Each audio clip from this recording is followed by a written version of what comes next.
Bienvenidos a la segunda temporada de Líderes desde el Corazón. Hoy entramos al corazón de Sidoc, la siderúrgica de Occidente, un motor industrial que transforma chatarra en el acero que levanta a Colombia. Pero lo que hace la diferencia de este gigante no es solamente el fuego a 1700 grados, sino su cultura organizacional. Es una compañía que opera bajo un modelo de confianza total, de puertas abiertas, en donde el bienestar de la gente es la verdadera prioridad. Para dirigir este titán se requiere una visión de hierro, y esa es la de Marcela Mejía Valencia. Su trayectoria es un récord. Entró como practicante de ingeniería de sistemas y en sus 37 años al interior de esta organización escaló por todas las áreas estratégicas desde sistemas, compras, hasta la gerencia financiera y hasta en este momento convertirse en su CEO. En este sector tradicionalmente masculino, Marcela ha roto todos los moldes. Ha demostrado que la alta eficiencia puede ir de la mano con la equidad, el liderazgo y el propósito. Conozcan a la mujer que ha convertido el acero en un ejemplo de éxito humano. Marcela Mejía, un líder que gobierna desde el corazón. Bienvenidos a esta segunda temporada de Líderes desde el Corazón. La verdad estoy absolutamente emocionado porque esta primera entrevista con la que vamos a iniciar esta temporada me trae muchísimos recuerdos de infancia. Estamos nada más ni nada menos con Marcela Mejía Valencia. Recordamos a los primos.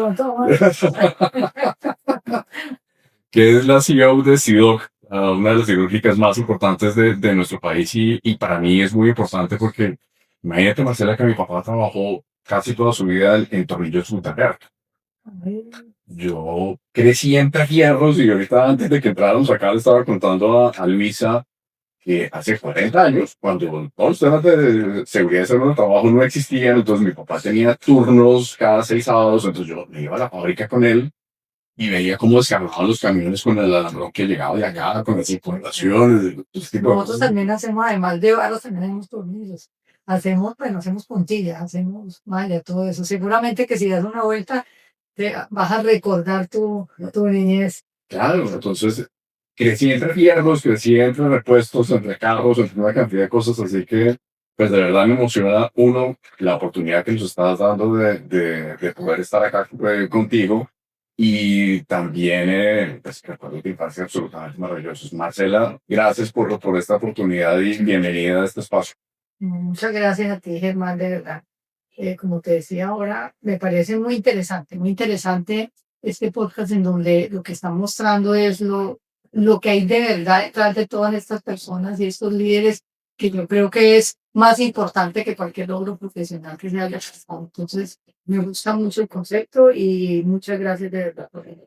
Bueno, y más allá de la excelente ejecutiva que ya sabemos que eres, comencemos a hablar o comienzan a contar, por favor, de esa Marcela chiquita. ¿Dónde naces? ¿Cómo naces? ¿Cuáles son esos sueños de infancia que tienes hace unos pocos años acá en la ciudad? Bastante años. Eh, bueno, todo el mundo piensa que soy caleña, pero yo soy de Popayán. Yo nací en Popayán. No, no, Mi no, papá, Popayán. mi papá es paisa y mi mamá patuja. Tuve, crecí, nací, crecí en Popayán, ahí estuve en mi bachillerato feliz. Yo creo que tengo los mejores recuerdos de mi infancia. Mi papá y mi mamá fuimos cuatro hermanas, mujeres las cuatro. Mi papá decía que sigo siendo el rey porque venía una y venía la otra y venía la otra y todas mujeres. Y sí, la verdad es que creo que mucho de lo que soy hoy, si no todo, se lo debo a mi papá y a mi mamá. Y un hogar lindo, feliz. Cuando ya llegó el momento de estudiar, yo dije, no, yo no quiero quedar en Popayán, amo Popayán. Pero yo dije, yo quiero salir. Entonces tenía que estudiar algo que no hubiera en Popayán. Entonces, ¿qué era lo que no había? Estaba muy de moda la ingeniería de sistemas. Mi papá es ingeniero civil, de arquitecto, una gran persona, yo creo que y la verdad, mi mamá también siempre fue muy estudiosa, ella era ama de casa, pero siempre era una mujer muy culta, leía muchísimo. El papá de mi mamá había sido rector de la Universidad Cauca durante muchos años. Mis tíos habían estado en la universidad y muy vinculados a la Universidad Cauca, pero todos eran abogados y yo no quería ser abogado, y yo era ingeniero. Entonces, efectivamente, apliqué y me vine a estudiar a Cali. Pero digamos que quieres estudiar ingeniería, obviamente por lo que estabas viendo de tu familia y porque querías salir de Papayán, pero nunca se te cruzó por la mente ser, qué sé yo, astronauta, bombera, alguna cosa. Siempre querías estar enfocado en la ingeniería. Pues a mí me gustaba la ingeniería, me gustaba la ingeniería. Seguramente hoy en día puedo decir que no apliqué mucho en ingeniería de sistemas, pero en ingeniería era mucha estructura, uno. Entonces yo creo que me ha servido muchísimo, muchísimo para poder estar en un medio como el que he estado en los últimos 37 años que ya llevo. Porque es importante para uno entender los procesos los industriales y todo eso. Pero efectivamente, en ese momento quería estudiar ingeniería, pero ingeniería civil también había Popayán, entonces lo que no había ingeniería de sistemas, yo dije, quiero estudiar ingeniería de sistemas. Acababan de abrir ingeniería de sistemas en la Universidad Javeriana. Carlos fue la primera promoción que estudió sistemas acá y la verdad es que me vine para Cali y acá en Cali me quedé. Acá en Cali me casé. Al mes de casarme, terminé mi carrera y al mes de casarme me casé. Digo, al mes de casarme empecé a hacer la práctica industrial, acabo de terminar la carrera. Y yo me acuerdo mucho que en esa época la Universidad Javeriana nos invitaba pues, para hacer la práctica en todas las multinacionales que había en esa época acá. Entonces, Johnson y todos, para bajar y compañía, todas las grandes, ¿vale? Y a mí me consiguieron la práctica y dije, no, pues que yo veía que cuando a la ingeniería de la Javeriana que estaban haciendo práctica en esta universidad, pues no nos ponían a hacer nada que realmente les enseñara, los enseñara y los motivara. Entonces, salió por casualidades del destino, porque era lo mío, esta empresa que estaban haciendo. Si yo llevaba un año de creado cuando yo entré a hacer la práctica, el SIDO. Me acuerdo que en ese momento dije yo quiero en la práctica en alguna parte del mundo que esté apenas empezando, en estas empresas que ya están hechas, estas multinacionales, yo quiero en una empresa en donde yo pueda realmente aprender y donde yo pueda empezar a hacer desarrollo de software y que yo misma pueda pues, aprender y aportar.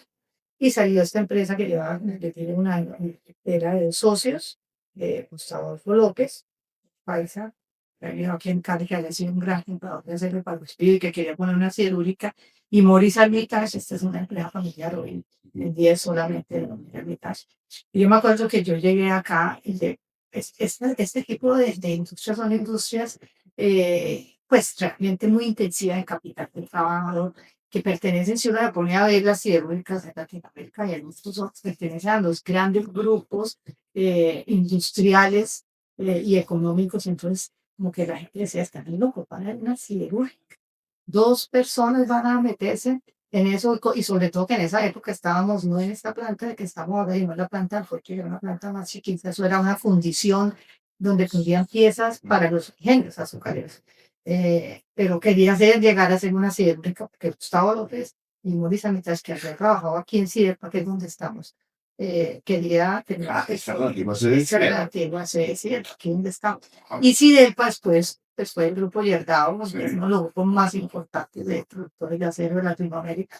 Entonces el reto era inmenso y todo lo que vino después pues, fue realmente increíble. Pero entonces cuando yo me acuerdo, y nunca creo que, y la verdad es que lo cuento como una anécdota, llegué yo a hacer la entrevista y me acuerdo que estaba no le dijeron, muchachos, me dice, bueno, ¿y usted por qué quiere venir acá? Le dije, pues que lo que veo es que ustedes están apenas empezando y si usted me da la oportunidad, pues yo voy a ayudarle a organizar, a desarrollar. Pero es que aquí hay solo computador, le dije, no importa, en el computador hagamos lo que haya que hacer. Y además la ingeniería de sistemas no es solamente para eso, yo le voy a ayudar a organizar y a estructurar. Y me dijo, bueno, listo, lo único malo es que ¿cuántos que tenés que tener que darte para poder cumplir la práctica y graduarte? Le dije, yo 6 meses. Me dijo, bueno, pero tranquila, si antes de 6 meses no hemos salido adelante y nos hemos quebrado, pues no hay problema. Yo tengo un amigo que es dueño de Magrini y yo te ayudo para que termines tu práctica y te puedas dar lo que dije, listo. Así empecé yo en Sido, hace 37 años. No sabía si iba a poder quedarme, completar mi práctica de 6 meses y llevo 37, pero la verdad es que ha sido una experiencia verdaderamente increíble. Aquí se nota que el ingeniero Armitage tenía una visión muy grande y de un momento a otro simplemente le da la oportunidad a una mujer, que ahorita lo que estamos hablando es que el mundo de la ingeniería en términos generales es un mundo de hombres. Entonces, pues vio en ti algo más allá de ser mujer y posiblemente lo que te estabas diciendo es lo que tranquilo, yo le ayudo a usted a organizar las cosas y hacer, pues, posiblemente él vio en ti un apoyo para poder organizar todas las cosas que hay que hacer en el momento que algo tan complejo como una cirúrgica estaba iniciando. Eh, y me imagino que también parte de ese espíritu es lo que te ha ayudado a pasar de la ingeniería de sistemas, o sea, cómo ha sido ese trasegar de pasar de la ingeniería de sistemas a otras áreas de la organización hasta que llegas a la residencia de Olimpia. Bueno, efectivamente empecé a hacer desarrollo y empecé a hacer algunos desarrollos de software. Recuerdo que en esa época, COBOL, Basic, Fortran. C, sí, a mí me tocó Fortran y hacer también en la universidad.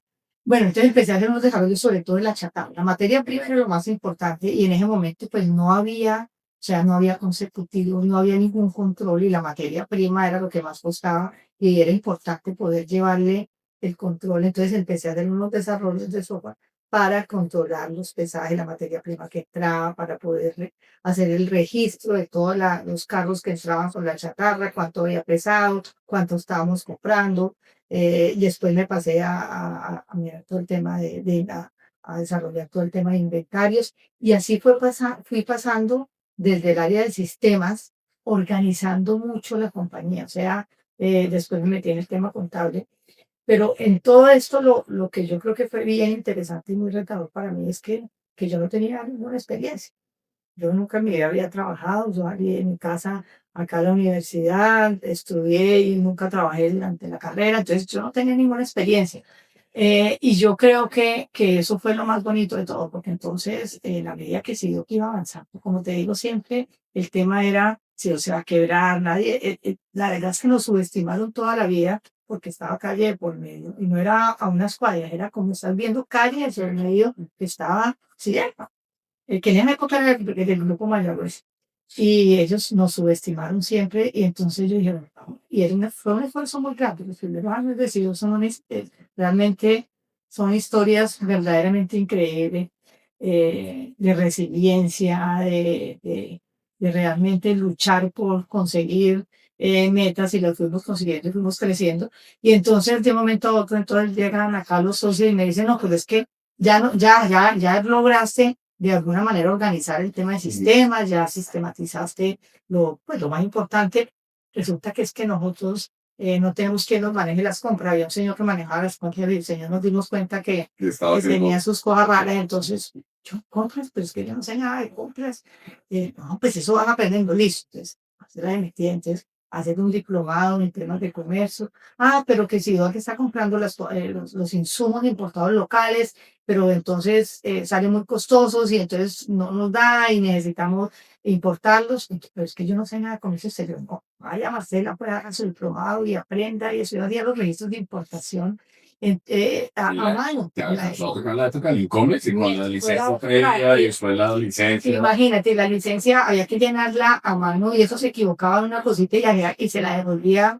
Bueno, el e-commerce era una locura. Entonces empecé yo a prepararme y me gustaba mucho aprender. Entonces yo creo que esas son las cosas que más me gustaba. Me gusta mucho aprender cosas nuevas permanentemente. Entonces listo, empecé ya a manejar el área de compras, el área de importaciones, después que no, el área pues obviamente del almacén, los temas de logística. Después entonces me empecé a meter, entonces también empezamos que la parte contable no daba, que no me llevaban los costos, y yo dije, bueno, puedo hacer un entrenador de costos para manejar los costos de la compañía. En ingeniería uno ve costos, entonces me pareció muy interesante porque además uno aprende mucho, porque aprende de todo el proceso productivo, aprende todos los insumos, ya yo estaba en compras, entonces empecé a manejar todo lo que tenía que ver con el área de costos. Y así fue después, no, que es que necesito que mira, esta parte financiera no me cuadra con los costos, los balances, entonces necesito que te metas, entonces yo ya no solamente era de compras, sino que ya era sugerente, después, bueno, empecé también como gerente financiera, entonces me tocó ir a hacer una especialización en finanzas, porque pues tampoco tenía experiencia en el tema financiero, hice una especialización en finanzas, después hice un curso de alta gerencia en la Universidad de los Andes. Entonces, fue muy interesante porque fueron muchos años en donde cada vez aprendía más cosas, pero estuve permanentemente preparándome y estudiando. Y eso siempre me ha gustado. Después estuve en un curso de ejecutivos porque, claro, estábamos en la medida que se fue creciendo, que ya era una realidad, ese castillo de naipes se volvió una realidad, pues había que cada vez más, me exigía más la compañía. Entonces empecé a meterme en todo el tema de gestión humana también. Empezamos también en un curso, en un foro que estuve muchísimos años, un foro de ejecutivos que se llama Executive Forum, que era muy interesante porque no era nosotros acá en CO, sino compartir con otras empresas y con ejecutivos de otras empresas las experiencias. Entonces, había un tema bien importante de capacitación y de traer todo lo nuevo que había en las diferentes áreas de la organización, porque era solamente para alta dirección, o sea, para ejecutivos de primera línea. Entonces, ellos aportaban y llevaban casos de estudio. Mire, es que mi compañía va a vender o va a comprar, entonces entre todos analizábamos y era muy enriquecedor y muy interesante. Yo creo que eso me ayudó muchísimo, pues, y me fortaleció todo ese, no solamente el networking, sino el benchmark que yo hacía y cogía todo lo que yo veía en las otras empresas que creía que se podía ajustar y que se podía, de alguna manera, podía generarle valor a la compañía. Entonces,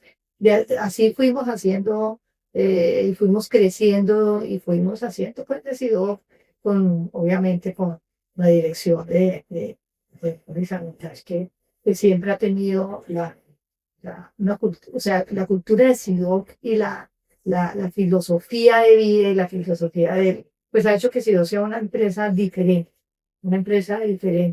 y yo creo que me identifiqué mucho con eso, pero hicimos un buen equipo, porque SIDOC es una empresa muy enfocada en la gente, muy enfocada en que la gente esté bien, en construir confianza. Es más, te puedo decir que también, además de que soy un poco de bicho raro, porque soy la única mujer CEO de una siderúrgica, también somos la única siderúrgica que no tiene sindicato, porque es que este es un sector que es muy difícil. Es muy difícil porque las condiciones, si tú lo vivías desde chiquito viendo que son fuertes, porque si oyes aquí el ruido del horno, entonces hay ruido, hay altas temperaturas, colgamos a 1700 grados centígrados en acero líquido. Los olores y además, y cuando hay troqueles, entonces el golpe del troquel, eso hace que el ambiente sea bastante pesado. Yo me acuerdo mucho de eso de cuando estaba los fines de semana, uno escuchaba los troqueles, ¡pum! ¡Pum! Solo descargar los rollos del alambrón, que es la materia prima, todo eso es. Entonces, es una empresa, es una industria bastante ruda en ese sentido. Entonces, definitivamente, pues eso hacía que las condiciones para los colaboradores fueran difíciles, y por eso las otras hidráulicas casi todas tienen sindicato. Nosotros hemos logrado, y no es porque nosotros les digamos no pueden hacer un sindicato, es absurdo, creo que los sindicatos per se no son marcas, es un derecho que ellos tienen a asociarse. Lo bonito de la historia ha sido que es que la gente no siente que haya necesidad de tener un sindicato, porque yo creo que una de las cosas que que hemos hecho desde siempre es tener una administración de puertas abiertas. Tanto las oficinas de como las mías han estado abiertas para la gente. Hay un diálogo, hay una escucha activa a todos los Sí, sí, hay canales de comunicación con la alta dirección para poder resolver la disputa de esa presentación. Entonces, eso es importante, y eso ha hecho que si yo tenga una cultura diferente, que es una cultura muy basada en las personas. Yo sé que hoy se habla mucho de eso, pero hace 30 años no se hablaba mucho de eso, porque hace 30 años, pues las centrales estaban allí para generarle riqueza a los accionistas. Yo creo que en CEO, por ejemplo, se distribuyen utilidades entre todos los colaboradores. Entonces, eso logra realmente una alineación con los objetivos estratégicos, además de que tenemos una buena comunicación, de que tenemos unas metodologías muy integrantes como mi compañía, en donde podamos la gente. Si hoy quiero un equipo humano, más allá de que sea un cliché decir eso, yo sí creo que definitivamente lo mejor que tiene sido que es la gente, el equipo humano, el compromiso de la gente. Entonces, eso es lo que ha hecho que Sidoc hoy sea una empresa exitosa. De Sidoc salió la plata para poder comprar la cervecera, y hoy en día Sidoc es la dueña mayoritaria.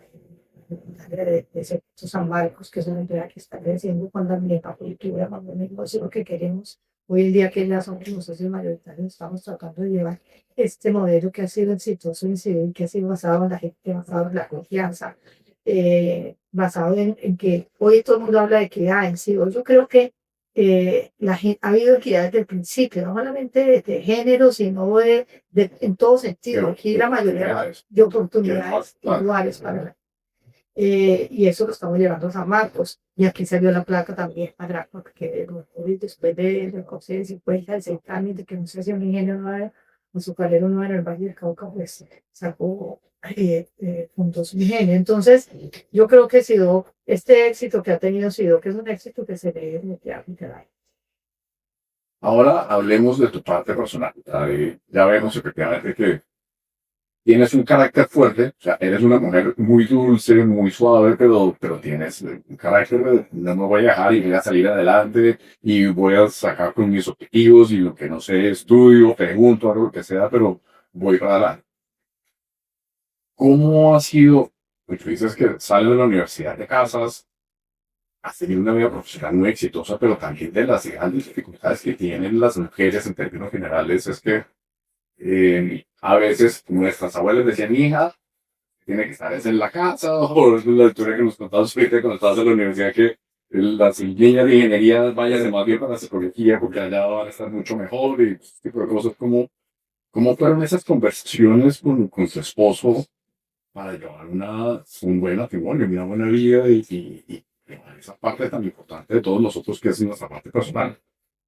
Bueno, eso también ha sido un reto, y yo creo que pues así como cumplí 37 años, yo llevo 37 años de casar, tengo 2 hijas, que es mi locura. Y ahora, como te contaba, estoy feliz porque soy abuela.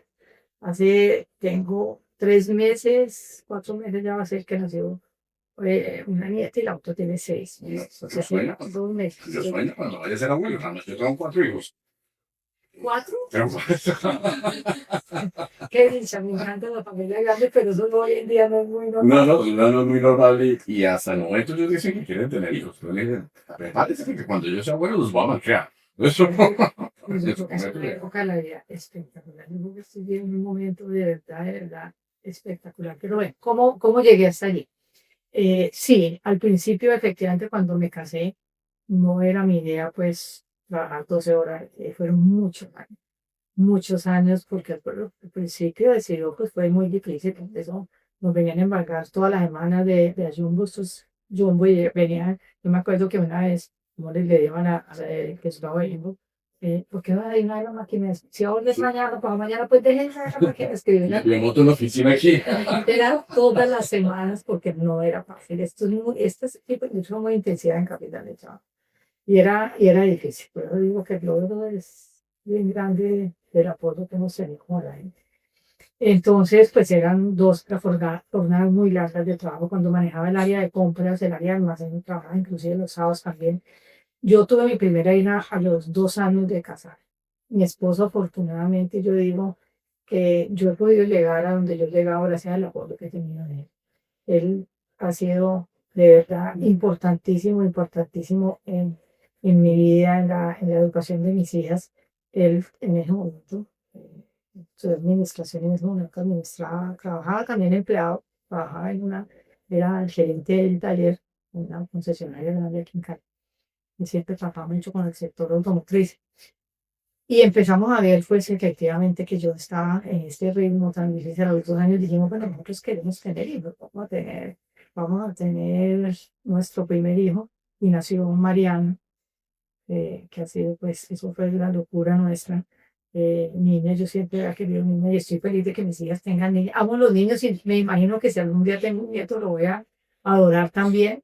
Pero no sé, siempre como éramos 4 mujeres y yo tuve mis 2 hijas, yo siempre decía, y éramos tan unidas, yo decía a mi familia, a mis hermanas, tengo 4 hermanas que son definitivamente espectaculares, tenía una relación lindísima y la familia, espérate que mi mamá murió, la hemos mantenido unida.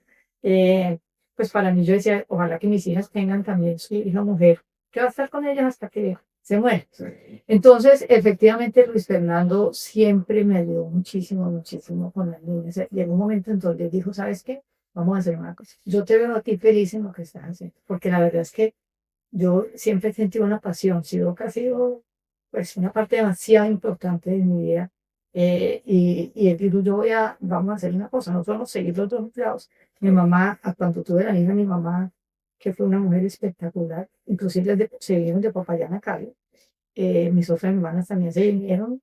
Sigo teniendo muchos nexos con Popayán de mi familia, pero mi papá y mi mamá se vinieron a vivir acá. Y mi mamá, yo dejaba a mi niña a las 6 de la mañana, ya la recogía a las 7 de la noche, y me lo llevaban 5. Fue bien difícil, pero yo tenía la tranquilidad que mi niña estaba con mi mamá. Y la verdad es que sí es un tema duro para las mujeres, porque queremos ser exitosas profesionalmente, pero yo siempre pensé, yo creo que eso tiene mucho que ver con el arraigo de Popayán, familiar. En Popayán, pues ese tema familiar es bien importante. Y yo tuve una familia, como les contaba, muy linda. Entonces, para mí no era una opción yo poder seguir, ser exitosa profesionalmente, que siempre me soñé eso cuando chiquita, yo me veía como una ejecutiva. Y yo creo que he logrado muchas de las cosas que me propuse, pero no era una opción no poder sacar adelante mi familia. Y no era tan fácil lograr. Yo digo que lo logré gracias a que mi esposo fue realmente un apoyo muy grande. Entonces él se salió de trabajar empleado y empezó a tener su propio negocio. Entonces él ya podía disponer más de su tiempo. Cuando yo no me puedo olvidar que cuando él llegaba al colegio, mis hijas al final del año siempre les decía, "Bueno, que ir a la clausura". Y entonces llegaba a la clausura de mis hijas y las profesoras no me conocían a mí, el que conocían a ella, es que las niñitas tienen mamá. Y eso no creas. Pensaban que era la viudo. Pensaba que era mamá y Padre papá. cabeza de hogar. Y la verdad siempre estaba muy presente con ellas y ellas. Pero llegó un momento, eso pasó mucho con mi primera hija. Mi segunda hija, yo creo que yo ya empecé a decir, bueno, tengo que estar más presente. Y trataba de estar presente. ¿Cuántos porque años de tus niñas desde 7 años. 7 años? Y se llevan 7 años por lo que te estoy diciendo. Yo decía, yo no voy a tener una hija hasta que yo no pueda estar más presente en su vida. Porque mi mamá murió. Entonces, claro, estaba mi mamá y era mi tranquilidad, pero yo ya lo demás significaba tener que dejarle mi hija a una persona. Una nada, Sí, sí. y no era lo que yo quería. Entonces, por eso me demoré 7 años en tener mi otra hija. Ya llevan 7 años. Eh, y la verdad es que eso se ve la diferencia, porque uno dice, si uno educa a los hijos, es el mismo papá y la misma mamá, y son muy diferentes. Mi hija mayor es más retraída, oye, es diseñadora, estudió diseño industrial en Los Ángeles, tiene una especialización en España en diseño de interiores. Es una niña que tiene un talento increíble para el diseño. Mi otra hija es son muy diferentes, y yo le atribuyo mucho a que tal vez yo estuve mucho más presente con esa otra hija, porque mi hija mayor, Marianita, es menos extrovertida, es menos, le cuesta más trabajo relacionarse y hacer amigos. De pronto ella es como más solita. Natalia es todo lo contrario. Yo con Natalia dije, me voy a sacar el tiempo, yo tengo que poder hacer las cosas ya. Obviamente, sí, yo que estaba en un momento diferente, cuando sí que empezó, casi que pues, éramos muy poquitos, entonces me tocaba hacer de todo. Ya después fuimos haciendo el equipo y ya era diferente. Y Natalia es una persona muy extrovertida. Ella estudió administración y después me dijo, "Mami, yo quiero irme a estudiar a España, pues yo recuerdo alta pastelería".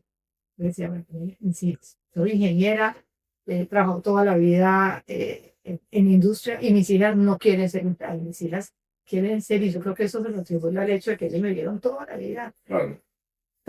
con tan poquito tiempo para hacer muchas cosas que quería hacer, que ellas dijeron, vamos a ser independientes, y las dos hoy en día son independientes. Eh, pero pues, y ahora que soy abuela, la verdad es que estoy totalmente feliz y quiero dedicarle tiempo a mis nietos. Yo creo que es un momento de mi vida bien bonito, porque estoy segura que todo el tiempo que no le dediqué a mis hijas, pues se lo voy a poder dedicar a mis nietas, y eso es lo que quiero aquí en adelante.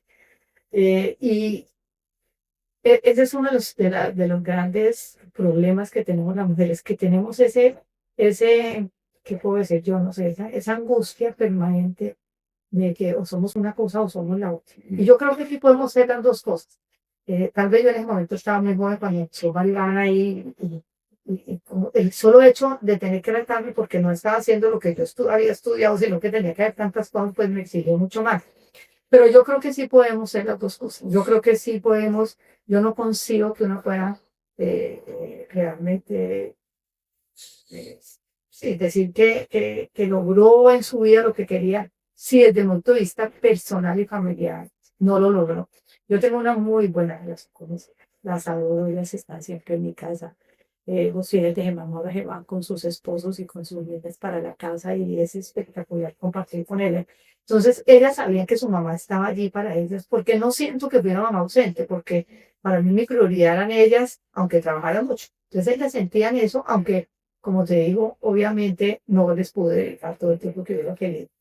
Pero yo creo que esa culpa que tenemos las mujeres, hay que aprender a manejarla y pensar en que sí podemos ser mamás y que sí podemos sacar adelante nuestras carreras profesionales y lograr pues todo lo que nosotros nos propongamos. Y eso es parte de lo que uno quiere abrir el espacio a las mujeres para que se les haga más feliz, más fácil. Más fácil a todo. Tú tocabas ahorita un término en el cual he venido pensando mucho y demás, y es que te quedaste el tema de la culpa. Aparte de la manera como nos criaron a nosotros es con miedo y con culpa. Precisamente entonces es que tu hija es retraída porque no estuviste cerca de ella, que tu esposo tuvo que renunciar a sus sueños, qué sé yo, para poder estar en la familia, entonces comenzó a hacer cosas que de pronto no le gustaban y esas cosas comenzaban a cargar a ti. ¿Cómo fueron esas conversaciones internas y de pronto hasta con tu esposo y con Maurice sobre esas inquietudes que en un momento dado te comenzaban a surgir y esa culpa, frustración, cosas tanto familiares como personales que en algún momento se te comienzan a cruzar por dentro? Sí, y no, eso no fue fácil, no fue fácil. Como te digo, mi esposo ha sido muy comprensivo, es una persona, y somos tan diferentes que nos dice, llevamos 37 años y somos totalmente diferentes. Yo he sido, ya te diste cuenta, tenía un carácter muy fuerte, uno me va con los años, ya, por eso Se va liberando. se va liberando, aunque al mismo tiempo yo creo que pues hay cosas que me ayudaban mucho. Soy una persona espiritual y yo creo que no, y él también. Entonces eso de alguna manera también nos ayudaba pues a manejar esas diferencias que teníamos, pero yo no siento que él nunca me hubiera dicho es que yo no pude realizarme porque tú sí y tú sí lo hiciste, no. De alguna manera él le gustaba también lo que hacía, de alguna manera él por ejemplo, en mi casa que ha hecho mercado toda la vida, pero desde que nos casamos, antes de yo trabajar tan duro, él dijo, a mí me gusta, a él le gusta cocinar. ¿No? Cocinar. Claro, esa época, bueno, mis bisabuelas, mi mamá me dejaba entrar a la cocina. Yo decía, mamá, te ayuda a lavar. Y decía, no, no, tú te le queda mal. Entonces, sí, Yo digo que mi marido es la persona menos machista del mundo y eso ha sido una bendición, como cosa rara, porque pues en esa época no era lo normal. Entonces, todo eso nos ayudó a que pudiéramos, porque nos complementábamos muy bien. Entonces, él nunca me recriminó ni nada. Él nunca me recriminó ni nada. Sin embargo, cuando yo tuve mi hija, yo ni siquiera pude completar la licencia de maternidad, porque aquí me necesitaba. Es que no era si quería, es que tenía que estar aquí porque era la poder y tenía que hacer muchas cosas. Cuando tuve mi segunda hija, 7 años después, sí, efectivamente dije, no, yo al principio voy a trabajar medio tiempo y empecé a trabajar medio tiempo para poder dedicarle más tiempo a mi hija menor y fue un convenio que hicimos y yo creo que funcionó mejor porque, como te digo, mi hija menor es muy extrovertida, tiene cientos de amigos, es una locura. En el colegio era muy líder también. Eh, entonces yo sí vi la importancia, tal vez yo tenía más experiencia y también el poder y más a él y todo, pero sí empecé, no puedo decir que a trabajar menos, pero ya había más gente, empezamos a construir un equipo de gente buena que no era tan fácil, sobre todo la misma cultura nuestra, sino que no es tan fácil. Yo te aseguro que uno trae un profesional muy exitoso de una empresa que tenga una cultura diferente a la de CEO, el hecho de ser, traíamos inclusive a veces ingenieros, esto de ser a puertas abiertas y de que no es como tan clara la línea de poder, ni ese autoritarismo, ni nada. Entonces, si alguien va y le pregunta a un tercero y no al jefe directamente cómo salió el montaje o cómo, pues no pasa nada, porque entre todos nos hablamos, es diferente, pero no todo el mundo está acostumbrado a eso, porque esas jerarquías, esas líneas de poder, esa estructura tan estricta, eso aquí en Sidón no existe. Entonces no todo el mundo se de eso, pero lo que yo creo que eso ha sido bien importante, y es que yo me he preocupado mucho porque esas personas de ese nuevo equipo que fuimos construyendo en Sidón, yo personalmente las entrevisto, yo personalmente me preocupo mucho de ver, fue no solamente que sea un muy buen profesional, y eso son las cosas que decimos, Morisson, es muy fácil conseguir buenos profesionales, buenas personas, no, buenas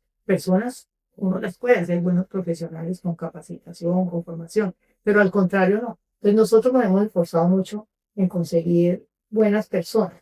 Y yo creo que eso es la ventaja que también me permitió a mí hoy en día, me permite ya pues empezar a hacer otras cosas que antes no las podía hacer y dedicarme más a los temas familiares y hay cosas que definitivamente tengo que seguir haciendo, soltando y soltando que a veces no está.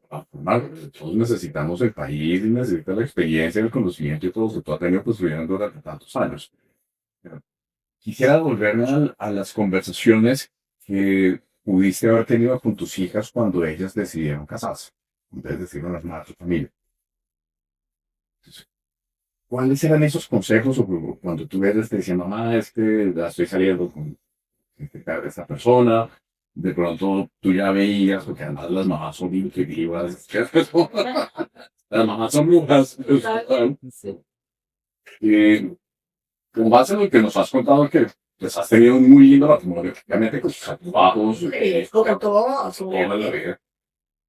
Eh, ¿Qué era lo que les aconsejabas o les decías a ella que miraran en esas posibles parejas cuando ya todavía eran novias antes de tomar la decisión de casarse? Porque de las cosas que vemos hoy en día es que los matrimonios ya no duran, por muchas circunstancias, por muchas cosas.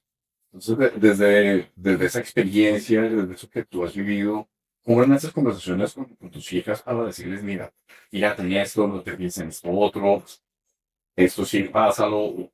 ¿Cómo estuvo esa construcción del proyecto de vida personal y familiar de ellas? Yo he tenido mucha confianza en que ellas me contaban sus cosas, de novias, me contaban las cosas buenas y las cosas malas y todo. Yo no era las que nos cerraba con las cosas. Entonces, ellas no tenían que ir donde las amigas a hablar porque ellas tenían a su mamá.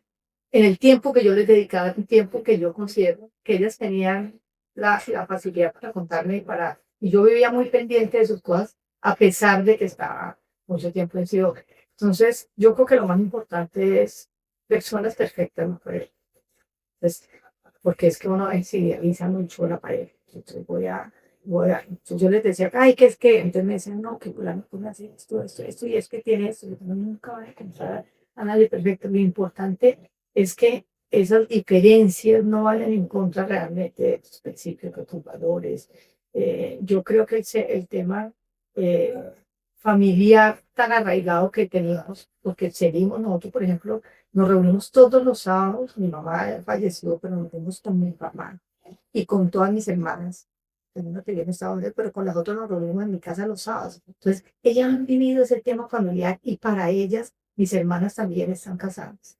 Tienen sus matrimonios de muchos años. Entonces, yo creo que para ellas el tema, no el tema como lo era para mí, la familia es tan importante que hay que trabajar las diferencias para tratar de que los matrimonios no acaben. Yo no puedo decir que ella para vivir casados 37 años. Ojalá y eso es lo que aspiro, pero lo que yo les decía siempre era, no busquen personas perfectas, busquen personas que de alguna manera, y yo les ponía el ejemplo de Fernando, yo somos muy diferentes, que sé que es calmar, tranquilo, o sea, hasta para mañana. Sí, dice, no, nos vamos contigo, mami, venimos a nos vamos contigo. Él no sé, y Fernando es muy tranquilo, es muy paciente, yo soy muy paciente. Entonces me dice, mami, el día que te vayan a pensionar, ¿no? ¿Qué va a hacer? Porque mi papá no está acostumbrado a tenerte aquí todo el día y muchas veces no creas que lo que tú dices, perfecto, no hay nada. A veces me tenía que decir él, acuérdate que no está en sí. Porque yo llegaba, que todo, pues, Todo funcionaba como una mesita. a pesar de que aquí tampoco la gente no creo que me vea como una persona intransigente, porque yo creo que tengo muy buena relación con la gente, me parece importante ver el lado humano y todo, pero sí he sido exigente. Entonces yo quería que en mi casa todo funcionara con relojito. Entonces, y él me decía, un momento, vuelve a la presencia, toma la casa, presencia. Y yo como que, uy, tiene toda la razón. Y eso lo vieron mis hijas. Entonces, por ejemplo, hoy en día yo hablo con muchos de nuestros millennials, si se quieren, que son maravillosos, me importa mucho. Pero la mayoría ni siquiera quiere estar pensando que quiere tener hijos. Ellos Sí, yo que cuando que nos vamos a tener un bebé, pero no, ellos siguen con sus perros y sus gatos. sí, y eso no es ni bueno ni malo, sencillamente es diferente, Sí. es distinto, ellos quieren otras cosas distintas. Entonces, yo creo que mis hijas por todo esto, bien, al principio decía que querían tener 2 hijos, ya están diciendo porque tienen sus bebés chiquitos, ya no duermen por la noche, entonces ya están viendo que no son. Pero yo creo que los muchachos hoy en día, y sobre todo las mujeres, hay que facilitarles, si queremos que realmente las mujeres logren posiciones de poder, logren realizarse profesionalmente y realizarse personalmente, hay que abrirle los espacios y yo creo que, de contarlo en serio, equiparles ahora es buscar que dentro de las empresas haya los mecanismos y las estructuras para que la gente, para que las empresas les puedan facilitar a las mujeres. No es fácil. No es fácil porque independientemente de todo, uno quiere tener su casa bonita, uno quiere con su bonitos, uno quiere llegar. Entonces, tener todo al mismo tiempo, estar presente en su casa y estar tan presente en la oficina, pues no es tan fácil. Entonces, yo creo que hay que facilitarle a las mujeres. El tema de la flexibilidad laboral, que creo que aquí en sí todavía nos falta mucho para llegar a eso. No es tan fácil para la Junta y para los accionistas, sobre todo, pues, en el caso, por ejemplo, de Don Morris, que él es una persona muy enfocada a trabajar duro, él tiene su lema trabajar duro y ser una persona. Y trabajar duro es importante, pero hay que aprender a buscar cómo flexibilizar un poquito esas jornadas laborales. Y yo creo que es algo en lo que yo creo que nos falta en CIOC y que tenemos que lograr para que las mujeres se les facilite. ¿Por qué dicen que no pueden quieren tener hijos? Porque es que ven que no es fácil, que cada vez tienen más responsabilidades, porque ya hoy en día las parejas comparten gastos, comparten todo, pero a la vez tienen también mucha más carga. Trabajan, llegan a la casa a seguir trabajando. Hay cosas que uno no puede delegar. Uno puede delegar como amamantar a sus hijos. Entonces uno tiene que llegar a la casa y por la noche el bebé quiere a la mamá, la mayoría de las veces. Entonces, yo creo que hay que trabajar mucho y aquí en Colombia nos hace falta trabajar en poder facilitar y para que esas nuevas generaciones puedan ver y esto que está pasando con el tema demográfico en Colombia, pues es bien preocupante y en el mundo. Estamos en un tema de disminución de la población. Y eso pasaba mucho en los países civilizados, pero en los países industrializados, en los países más avanzados, pero aquí en Colombia, ver lo que está pasando con el tema de la caída en los nacimientos y en que las mujeres ya hoy no quieren tener hijos, tiene mucho que ver con eso. Entonces, yo creo que tenemos un gran reto. Todos los empresarios, todas las personas que estamos en estos puestos de liderazgo, tenemos la obligación y se habla mucho de romper el techo de cristal y todos estos temas, es eso, es abrirle el espacio a las mujeres, pero abrírselo de tal manera que ellas puedan realizarse, pero también puedan realizarse como mamás, como mujeres. El tema de muchas empresas que ya están, el tema de las salas de lactancia, el tema de la flexibilidad, que ellas puedan trabajar desde su casa, dentro el tema de los permisos. Yo creo que hoy en día no se trata de estar de tener que estar 8 horas. Sí, no defender la hora larga, sino los objetivos. Eso es exactamente lo que te Así es. Ahorita tocaste una cosa muy importante y es cómo visualizas el momento en el cual ya te retires de Sido.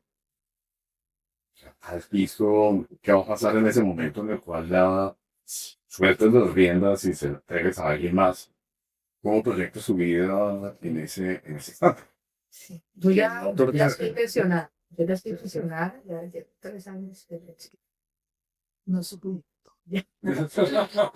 La última vez que no. Sí, ¿no?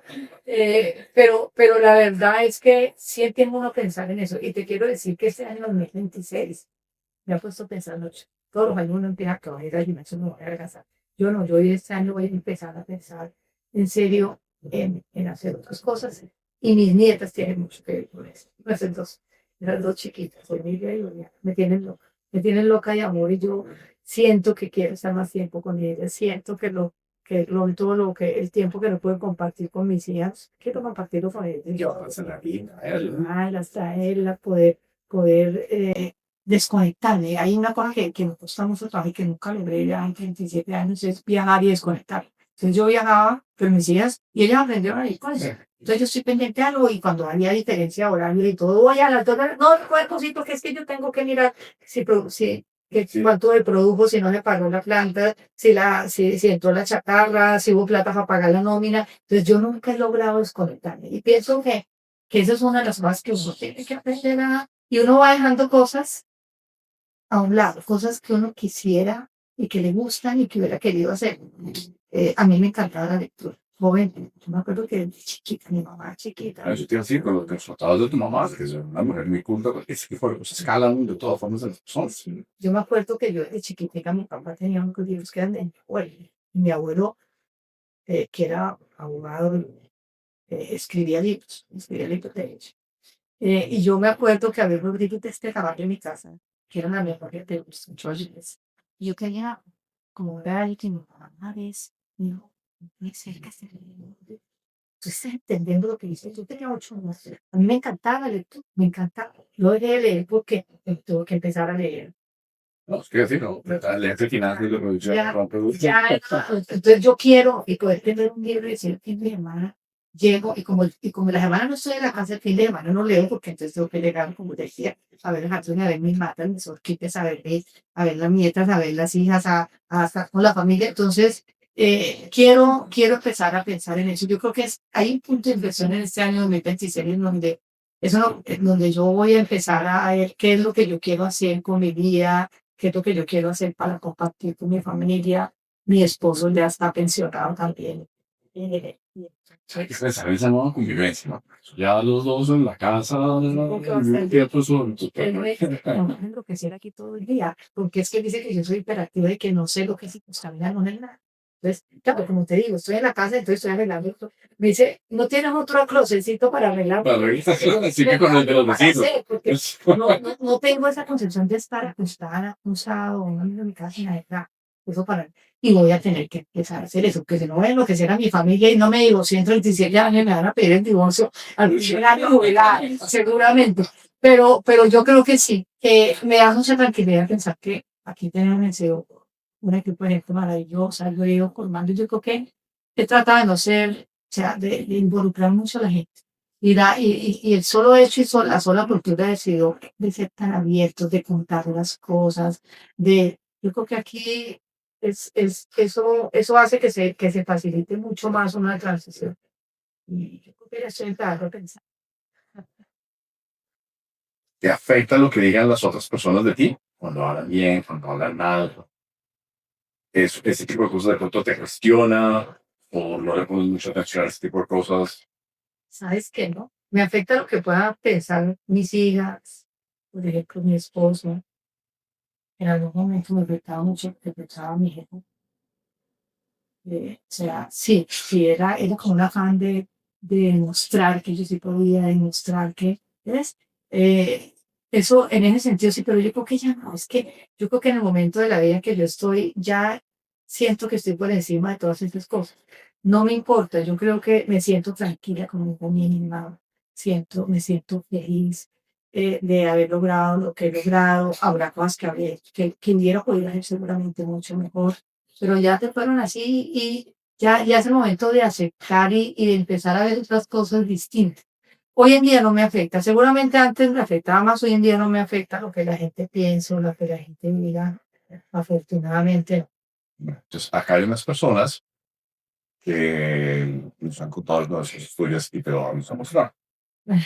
Bueno, ahora sí me pongo las gafas para ver esto. Allí mi asistente, Bueno, doña Marcela no es una buena líder, es una excelente líder. Yo a lo largo de mi vida laboral he tenido muchas jefes mujeres y puedo decir que ella es la mejor jefe que he tenido.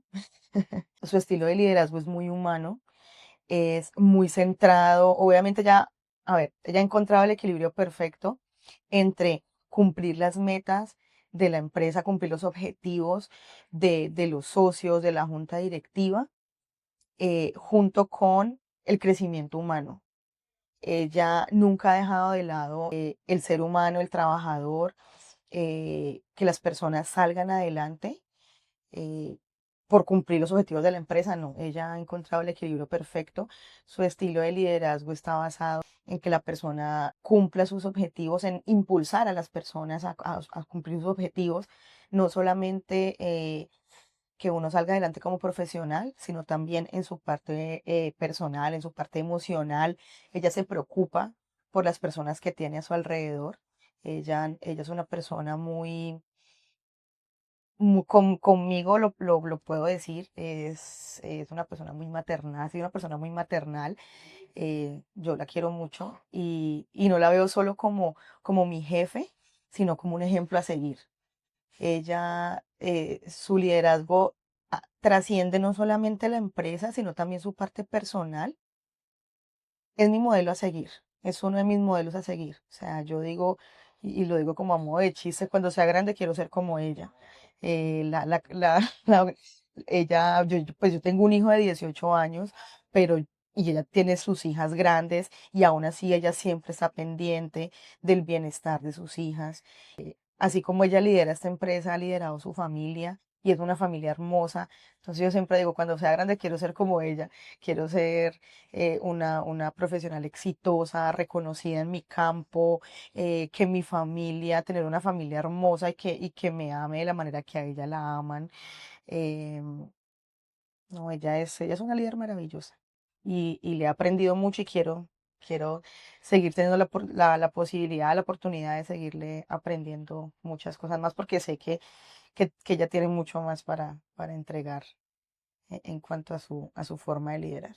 Ah, muy lindo. La quiero mucho, es una gran persona. No, además se ve muy emocionada cuando está hablando de ti. Tan linda.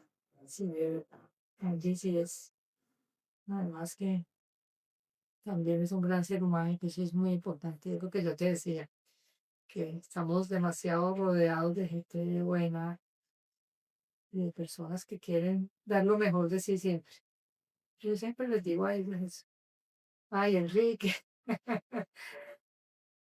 Pues yo he tenido la oportunidad de trabajar con Marcela durante 11 años. He tenido, digamos, el orgullo de trabajar con Marcela durante 11 años y de su liderazgo destaco básicamente tres o cuatro cosas. La primera que más me llama la atención es que Marcela tiene la capacidad de conectar y me parece que eso es una de las características importantes que debe tener un líder. Un líder debe tener la capacidad de conectar con la gente para que se logre una inspiración y la gente fácilmente pueda seguir, digamos, los lineamientos de ese líder. Marcela tiene la capacidad de escucha. Marcela normalmente tiene su oficina a puertas abiertas y la puedes conseguir en cualquier momento. Y ella te escucha, te tiene en cuenta tus observaciones y eso es importante para un líder hoy. Marcela, digamos, logra entender cuáles son las necesidades de su equipo y apoyarlos. Y finalmente yo diría que Marcela tiene la capacidad de empoderar a las personas, de guiarte, de apoyarte en la decisión y mostrarte ese camino para construir nuevos líderes. Mi hijo, ¿Sí? Mi hija o otra hija. mi hijo lo quiero mucho, es un gran muchacho, además, de verdad que está haciendo un gran trabajo acá en Chihuahua, aprendiendo mucho cada vez más y me da mucha tranquilidad tenerlo en el equipo. Pero mira que no hablamos directamente de empoderar al equipo porque definitivamente uno no se puede llegar a un tamaño de compañía como lo puede ser Sido o como lo puede ser cualquier otra cosa si tú efectivamente no le transmites confianza y no empoderas a las personas para que hagan lo propio. Porque tú no, Cositas, chicos, no todos. puedes hacer todo, no tienes que llegar a eso.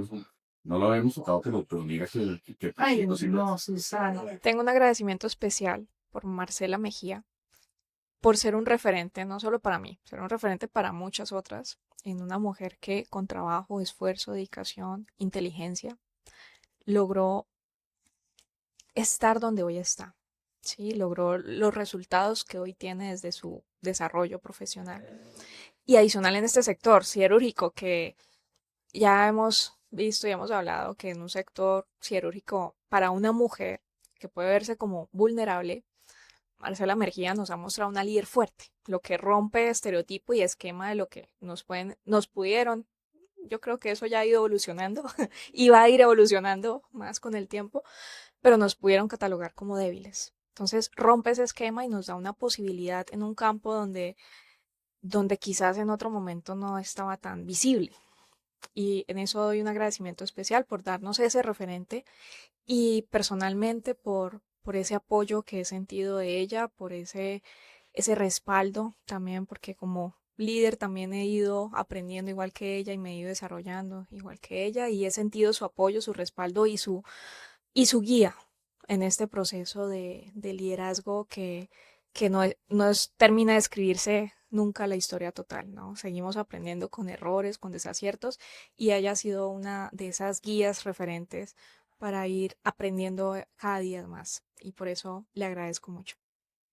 Tan bella Susana, quiero decirles que esta niña es ingeniera metalúrgica Ajá. y ella empezó muy joven, así como la ven joven, una mujer joven, bonita, y empezó increíblemente a trabajar aquí en Sido y hoy es la jefe de la serie. Es decir, maneja todo el proceso más complicado que es el proceso donde se funde la zapata. Y todos los operarios que están a cargo de ella, al principio nos daba como afán, porque ellos no estaban acostumbrados a tener una mujer dirigiendo la serie y esa es la mejor muestra de que sí se puede hacer. Se ha ganado el respeto de todo el mundo. Es de verdad que es una mujer increíble, la admiro mucho y yo pongo su ejemplo para todas las mujeres que vienen, para tu hija que va a estudiar una carrera que se sale también de lo común. Ella de verdad que es un gran ejemplo. Y a todas estas personas que me mandaron estos mensajes y que las quiero cantidades, de verdad creo que también ellas mismas son referentes para las mujeres que vienen. Pues yo creo que tu retiro debes dedicarte mucho a la mentoría. Creo que Sea esa experiencia, ese conocimiento, ese don de gente que tienes, pues sí, vale la pena que lo alimentes con libros, con literatura, con música, obviamente que dejes el tiempo a tus nietos, pero todavía estás, disfrutar ese vino tan rico que me no, hice porque me encanta. Estar con un buen libro, con un buen vino, no hay de tomar mucho, pero un buen vino me encanta. no, está perfecto, pero pues que hagas, pues que sigas haciendo conferencias, que hagas mentorías y demás, porque aún estás muy joven, muy vital y tienes mucho por entregarle a muchas personas. Como te digo, el mundo que es para todo el mundo. Estoy pensando por el tema que te contaba que estuvimos, que hice lo de mujeres en juntas directivas. Estoy en algunas juntas directivas, me han ofrecido juntas de sectores que yo digo, me están llamando de un sector que no tiene nada que ver con el siderúrgico y me llama la atención. Entonces creo que sí, no me voy a quedar sin hacer nada porque yo creo que me voy a enloquecer. No, no, tenemos que cuidar ese matrimonio. Tienes toda la razón, gracias. Así será. Muchas gracias. Marcela, muchísimas gracias por este espacio. De verdad que ha sido absolutamente maravilloso poder aprender de primera mano lo que ha sido tu vida, lo que ha sido Sidogi y pues ver una parte más de eso desde el corazón de Marcela. A todos ustedes, muchísimas gracias por seguir en esta nueva temporada. No olviden seguirnos en nuestras redes sociales, en Spotify, en YouTube, en Apple Podcast. Coloquen allí el me gusta, el compartir y, por supuesto, la campanita para que puedan ver los nuevos capítulos que vendrán con personas maravillosas como esta gran mujer que nos acompañó el día de hoy.